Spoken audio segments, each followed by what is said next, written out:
On dirait que Donald Trump essaie aujourd'hui de trouver une sortie à ce conflit. Nous sommes le 9 mars, et Donald Trump affirme déjà que le conflit avec l'Iran est presque terminé.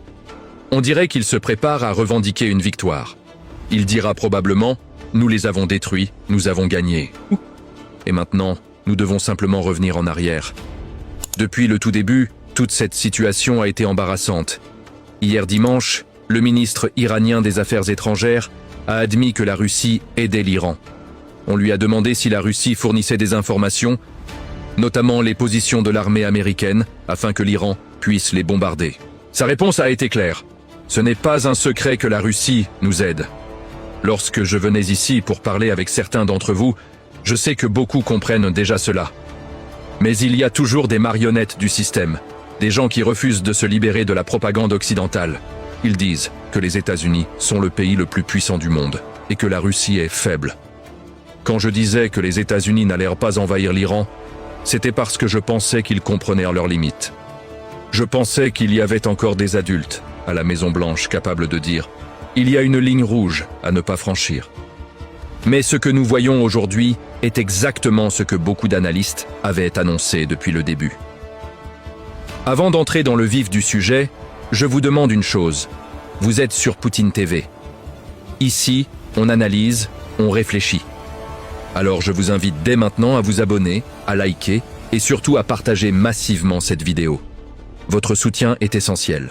Nous avons toujours dit que l'Iran était prêt et que l'Iran pourrait humilier les États-Unis.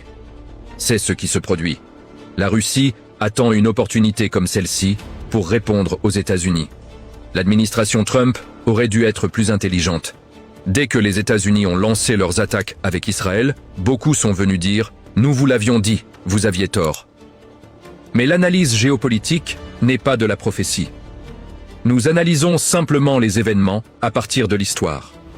Aujourd'hui, même les États-Unis admettent que la Russie aide l'Iran.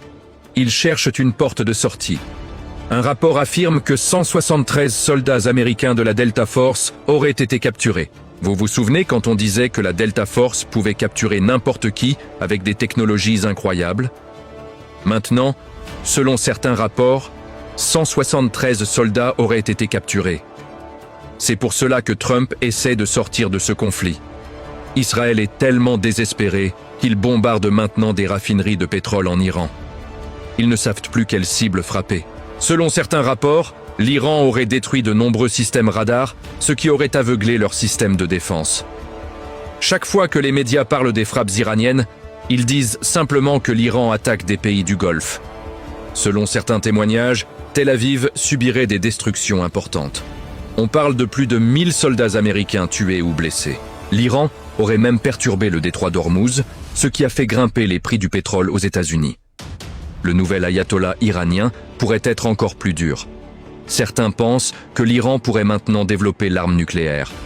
Ce conflit a montré que les États-Unis n'étaient pas prêts pour une confrontation directe avec l'Iran. Restez vigilants, restez analytiques.